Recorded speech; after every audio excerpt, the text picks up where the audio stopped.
Hey, are you ready to grow your business? You have checked out the number one resource for business leaders, entrepreneurs, startup founders, and managers. And we're going to teach you how to grow and scale your business with real actionable steps. There's no fluff in this podcast. It's just good advice. Check out this episode. If you're a first-time listener, make sure you subscribe to the podcast. And if you enjoy this episode, leave us a 5-star review. Today's episode's with Stephen Goodman, the president and CEO of SHG Planning. And we're talking about business succession today. How do you take that business that you love and adore and that maybe you've spent a few decades on and hand it over to one of your children, hand it over to a spouse, hand it over to a loved one? We're going to be talking about succession today, including all the details related to it. Stay tuned. Here comes your good advice.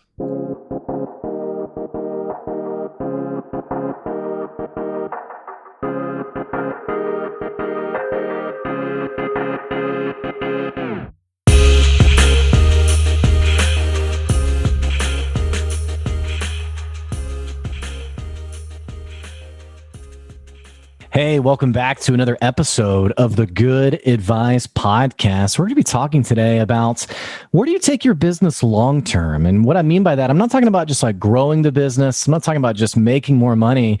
I'm talking about when you think about building the legacy of your business, where does it go when you die? Who does it get handed over to? Maybe you have kids, maybe you have a family, and you've thought about, I want to build something I can leave to my kids or maybe the next generation. We're going to be talking about this today. In fact, I have Steve Goodman on the podcast today. Steven's the president and CEO of SHG Planning, and he handles all sorts of topics from family business succession planning to estate planning, even retirement planning and life insurance. We're going to be talking about it today. Steven, so glad to have you on the podcast today. Welcome. Thank you very much for having me. I look forward to it. Well, I'm excited to talk about this today because it feels like, obviously you have a very wide range of areas that you are particularly invested in or experienced in. The one that just immediately comes top of mind to me that I'd love to dive into is this conversation of family business succession planning, because it's one of those things where maybe you don't necessarily know you need help in this area until you actually are in this situation. But I've seen all sorts of businesses that, family drama, litigation, challenges, all these things happen that really sort of create this ugly blemish on the business. Tell us more about who you are and what you do. Well, thank you. My background started out in public accounting, worked for one of the big accounting firms, KPMG, Pete Marwick. I'm a CPA, have my MBA in finance, worked for a chemical bank that became JP Morgan for about 3 years. And for 30 plus years, I've owned my consulting firm, SHG Planning. As you had mentioned previously, the areas that I really touch upon with my clients are business continuity planning, which could be family business continuity planning. It could be amongst partners. It could be with key employees, then estate planning, and then all aspects of risk management planning includes life insurance, long-term care, disability planning. Well, and how did you get into this, by the way? Was this when you were going through your MBA? Were you just like, this is something that seems interesting to me? Or, how did you first get into it? Well, it was a combination. When I was at Chemical Bank, which became JP Morgan, I was in their trust and investment and private banking division. And, areas like estate planning, risk management, asset protection, asset investment and asset allocation planning. These were things done by those departments. So I just started to read and I got very interested in it, decided I didn't want to do it in a big corporation. So I left and formed my own company, and I've been doing it now for 30 plus years. Well, let's talk more about this topic of succession planning, because I would imagine that many of your clientele are, probably not someone who just started their business. It's somebody who has a business that they're wanting to protect in a sense, or protect the legacy of that business. Talk a little bit more about some of the obstacles that people run into whenever they're handing the business off either to their next of kin or they're handing it off to maybe someone who's purchased the business. What are some of the challenges that people run into? Well, look, two of the major reasons why planning is not done. One is that entrepreneurs are type A, driven, putting out fires every day. There's fires they know they're going to deal with when they wake up in the morning, and then there's fires that they weren't prepared for, but they have to deal with each and every day. So trying to get somebody to sit back and plan and focus on something in the future, it's not very easy to get an entrepreneur to do that because it's going to take time away from putting out fires.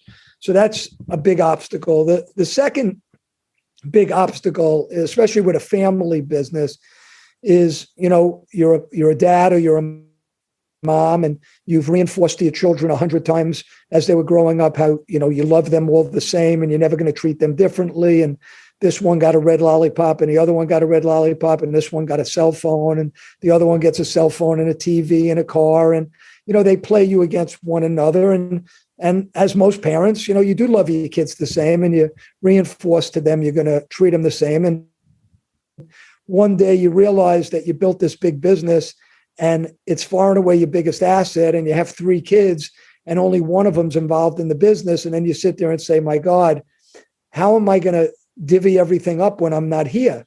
Mm-hmm. If I give it equally to my 3 kids, well, that's a problem because 2 of the kids aren't even involved in the business, and they don't know anything, and they're gonna be fighting constantly with my child who's in the business. If I give my child in the business the stock, and as well as my other children, but I give the voting rights to my child in the business, then you have the issue of, couldn't they just make all the decisions to their benefit? And really what you're leaving your other 2 kids is really meaningless, because owning a third interest in a closely held business that you have no voting rights really isn't worth much. Okay. And then the last thing is, am I going to give the business to my kid in the business because they're the one actively involved? But if I don't have enough other assets, how am I going to possibly be fair to my other kids that I've told them all through their life how I'm going to treat them the same? And now one kid is going to have a much different lifestyle than the other kids because they're in the business. Now, sometimes that child actually was instrumental in growing the business, in which case, as a parent, you could say, you know what? A lot of the value in this business is because my son or daughter came in the business. But many times that's not the case. Many times the business was built before the son or daughter came in, and now they're being given something that they didn't create, while they have other siblings that just decided they didn't want to be in the business. And now mom and dad don't really have other assets to leave them anywhere near of the value of what the business is. And those are some of the really, really significant things that cause a lot of, just call it aggravation and anxiety to parents. And a lot of the times they run away from these issues because they feel if they talk about it with their kids, it's going to affect their relationship with one or more of their kids, and it could affect their relationship with their grandkids.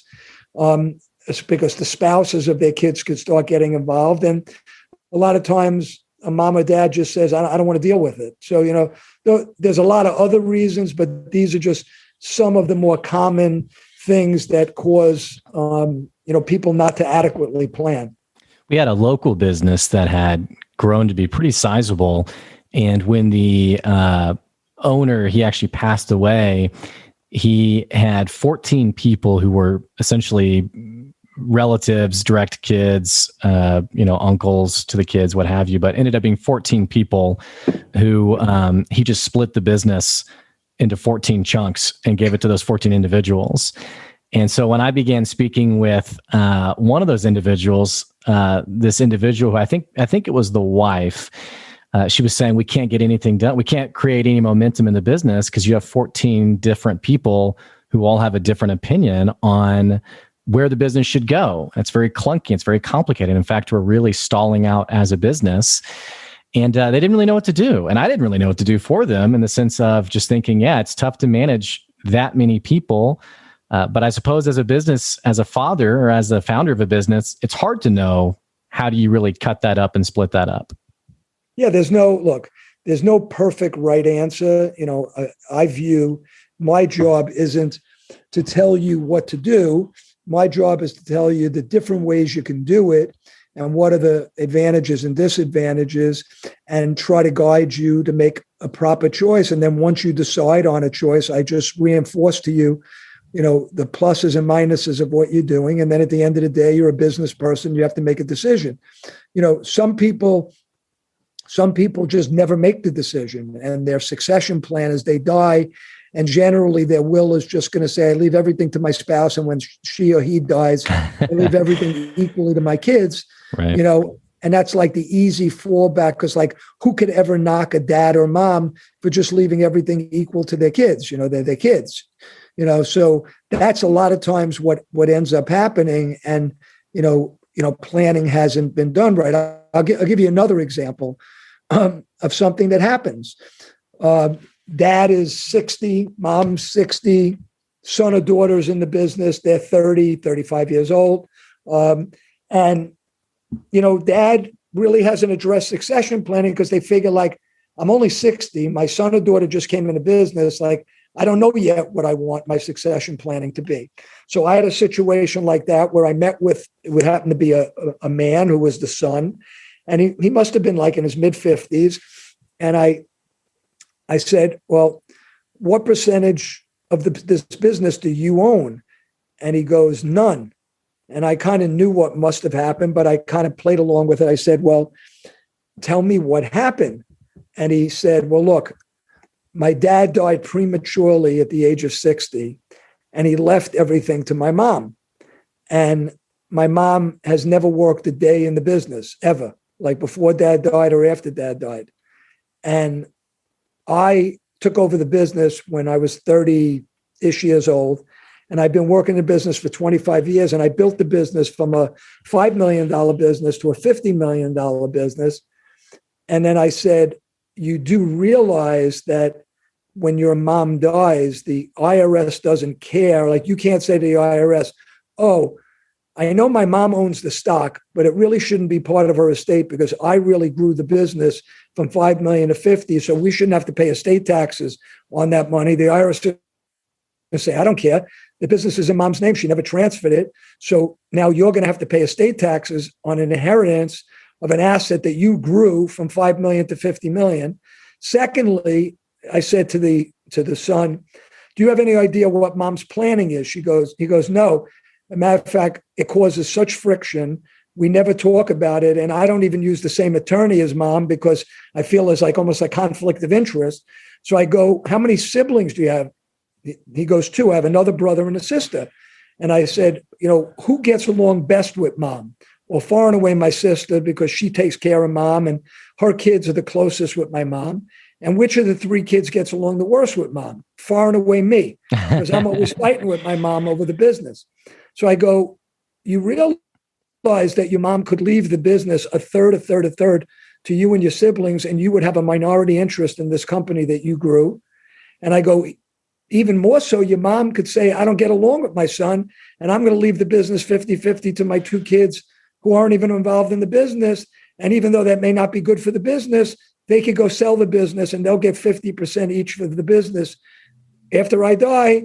And my son in the business will get nothing, even though he worked all those years in the business. So think about that. Think about being a 30-year-old, being in a business, investing the next 25 years in a business that you don't own any part of that business, and you don't have any say over where your mom, in this case, is going to transfer that business. So you've taken all these years of your life and built this big business that potentially you may not even get any of it, And the other part of it that I always tell people is that there's a difference between a mother, a wife, and a widow. That person who is your mom is a different person when she becomes a widow, especially if dad really controlled most of the financial things, which in that generation, the 60, 70-year-old, is still principally ran by men. Obviously, your generation, it's very different and it'll change. But in that generation, it's mostly men who built the business. And a lot of times the wife stayed at home and the wife isn't involved. And then she becomes a widow when dad dies and she's nervous. It's the first time in her life her husband's not been there to generate an income from a business. And she gets very concerned and cautious and very protective of her money and her assets. And that makes it even harder to get her to do planning because she's not thinking, oh, wow, I should give the stock now to my son because I could get away with a really low value because my husband died and we could take the position that the key man isn't there anymore and we could value this business very low and give it to my son. She's thinking like, I'm not giving this business away. Like, this is my asset. This is how I make sure I'm going to have a livelihood. And it causes friction with the children, especially the one in the business. So this is all very, to put it lightly, complicated. I mean, just, yes. Especially like the family friction. And, I think you've made a great point that it's hard enough to get business owners to think even beyond tomorrow, what they're going to deal with next week. Getting them to think about where does this business go when I die is so far out of mind for many people that obviously a lot of times they never get the option to really plan it out. For people who are listening, who are thinking, okay, I want to avoid that drama, I want to avoid that friction. What's the answer here? I mean, is it just being open and honest and direct from day one on, hey, daughter number one is really invested in the business. I want everyone to know that she's going to get the biggest cut of it. I mean, is it pulling the Band-Aid off and just being direct on what's going to happen? Or like, how do people avoid this exhausting back and forth on what happens to the business? Well, it's a very good question. I mean, I would say to you that the people that end up in the best place, some of it you have to realize is personalities of you and your children and relationships. And sometimes, even if you do everything right and to get the best advice, there's always the risk that you could hurt a relationship with children just because of their personalities or the personalities of their spouses. But I would say to you, generally speaking, the people that have the most success have all of the following characteristics. Number one, they prioritize planning. They realize that it may not be the most important thing, but they make sure they allocate a certain amount of time every year to look into and address these issues and keep the momentum going. Number two, they have a good set of advisors that they allow the advisors to work together, so they're not bifurcated. So it's not like the business owner talks to their CPA and then talks to their attorney and then talks to their financial advisor and like gets everybody's opinion. You need to kind of work as a team so that the business owner could hear from everybody. And if there's differences of opinion, it could be talked about. So that's the second important issue. The third issue is to have an advisory team that's egos don't get in the way, so that, they're not like one-upping each other of trying to be like generally it's the accountant or the attorney because they usually have the most powerful relationship with the client. Sometimes they want to seem like they're the quarterback and want to kind of, keep control of everything. And that many times their ego gets in the way of the best planning for the client because not everybody has a voice at the table that they should have to try to help the client. So that's another important issue. And then I don't say openness to discuss this with your kids from the first minute you start the planning, but after you've had the time to digest everything and in conjunction with your advisors come to a direction that you want to go, being open and talking about it with your kids and hearing what they have to say and maybe changing your opinion a little bit based on what you hear from your children, although maybe not if you think you've really come up with the best plan, even though not everybody's going to be happy because somebody's not going to be happy about it. And basically, you end up, being more open about it. And there's risks. The risk you take of doing that is you could affect your relationship with one or more of your kids or your grandchildren or the spouses of your kids. There is that risk. But at least if you deal with it while you're alive, you get to see, everybody shows their cards a little bit and it gives you a better chance of maybe modifying it versus if you don't talk about it and then you're dead, there's nothing anybody could do about it. I imagine that the people you work with, now that I think about it, I'm not really sure. When I think about this concept of family harmony and families who they've really worked this out on the front side of things versus the ones where there's been no dialogue, no planning. I imagine you see both sides of it.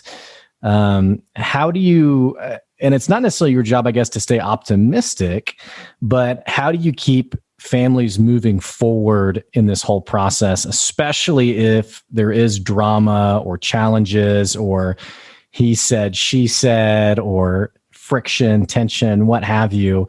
How do you keep people moving towards whatever the solution is? Well, look, I'd like to say I'm the Messiah, but I'm not. And I'd like to say that I bat 1,000, but as you know, a great baseball player, none of them bat anywhere near that. So, I do the best I can to move the process forward by every meeting, setting up an agenda for the next meeting while everybody's together, making sure we put a meeting in our calendar, trying to hold people to not cancel meetings, try to stay through the process with them. And when things go in tangents, spend time with them to try to get them back on point. But, sometimes you can only do what you can do. So there are some people you just can't plan for. They just don't allow it to happen for any one of the reasons that I mentioned before.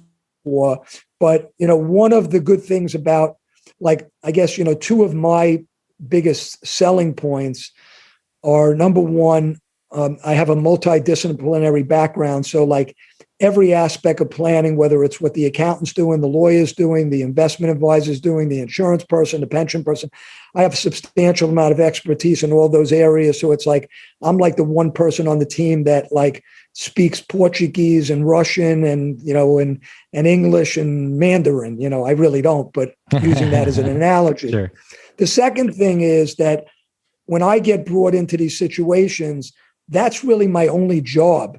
Unlike the CPA who has a lot of things they need to do for the client outside of planning, this is really all I'm there for. So I have a vested interest to keep the ball going because I don't really serve a purpose outside of getting this done. While the CPA could always just push it off because they got 50 other things they need to do for the client outside of this. And thus they don't have the same level of urgency attached to getting this thing done. Mm-hmm. Well, you've also put together a book. I didn't mention it in the intro, but for our listeners, it's called Business Succession Planning, A Guide to Transfer Sales, Family Harmony, and Minimizing Litigation. It's available at barnesandnoble.com. What caused you to write a book? I thought I had a lot of, I think you could tell even in this, I'm like a storyteller, a lot of it is, telling stories that people can kind of relate to. And I felt I had a good background, that I had a lot to offer people. And I thought putting a book together would help people. And for the most part, I don't look to really sell the book. It's more I give it away to people. And, anybody who's listening could, go to stephengoodman.biz and they could download a free copy of the book, after we're done speaking today. But that's kind of why I did it. And look, from a business and a marketing standpoint, when you write a book, you're automatically viewed as being smarter. I'm no smarter having written the book than I was before, but that's, you see someone on TV, they must be an expert. They wrote a book, they must be an expert. So I wrote a book, so I guess I'm an expert. You mentioned in the book that, and I've heard this statistic before, that 85% of businesses don't last to the third generation. And it reminds me of someone who I was just talking to this last year, who he was that third generation, and he knew that statistic too. And he was incredibly nervous about it because he was nervous about being part of the statistic that or the business didn't last. And in his case, it was less about the business just being handed over well. It was actually that he was running the business, but the original founder of the business was still heavily involved in trying to make decisions for the business. Even though he was retired, was still trying to make decisions for the business, try to guide strategy for the business. And there was this really strange power struggle where the friend of mine was the in writing, the owner of the business, or by title, but really wasn't quite running the business, if that makes sense. How common? No, that's that's not uncommon. I mean, it's very hard to let go. It's a very, very hard thing to let go. It's like another child to you. And it's been an important part of your life for so long. And it's probably the one thing that you're really, really, really, really good at. like you come home and your wife may think you're not too smart about a lot of other things, but when you're in your office with this really smart guy or woman, right, running a business. So it's what makes you feel good about yourself. It's part of your ego. So it's hard to let go. And, no different than when you go from being a parent to a grandparent, and you still think you should be telling your kids everything of how to do things and how to be parents. And, then you get into friction with your kids because sometimes you overstep your boundaries. It's, that's how it's done on the personal side. It's similar kind of on the business side. I love it. Stephen, this has been a really fun conversation. I appreciate you dropping in today. What can listeners do? What's the next step if they want to follow you, learn more from you, maybe even work with you? What do they need to do next? Well, as I said, one thing is they could certainly download my book, as I said, from stephengoodman.biz. You could also go to SHG Planning.com, which is my website. You'll see I have probably about 60, 70 articles on the site on all different subjects. I have, I think, some podcasts I've been on, videos I've done, and certainly you can email me at sgoodman@shgplanning.com or call me at 516-297-7390. Certainly always willing to offer somebody, especially if they listen to me on a podcast, some time on the phone at no cost or obligation to pick my brain a little bit and see if I can, give you some advice. Stephen, it's been great having you on the show today. Thank you for joining. Thank you for having me. I appreciate it. It's been fun. Hey, for our listeners, I'm going to put those links, shgplanning.com and stephengoodman.biz, if you want to grab his book, down in the episode description below. I won't put his phone number just so I can spare him the tragedy of people spamming his phone with his phone number online. But you can check that out. You can even give him a call, email him, what have you, to reach out to him, connect with him. Hey, if you enjoyed this episode and you've been following the podcast, what the heck are you waiting on? Click that subscribe button, click that follow button so you can keep getting good advice wherever you are. And hey, don't forget, we are on Patreon. If you want to support the podcast, or if you want to get your business promoted on the podcast, you can go to patreon.com/goodadvice. That's patreon.com/goodadvice. That's all we have today. Thanks so much for listening. We'll catch you later. See ya.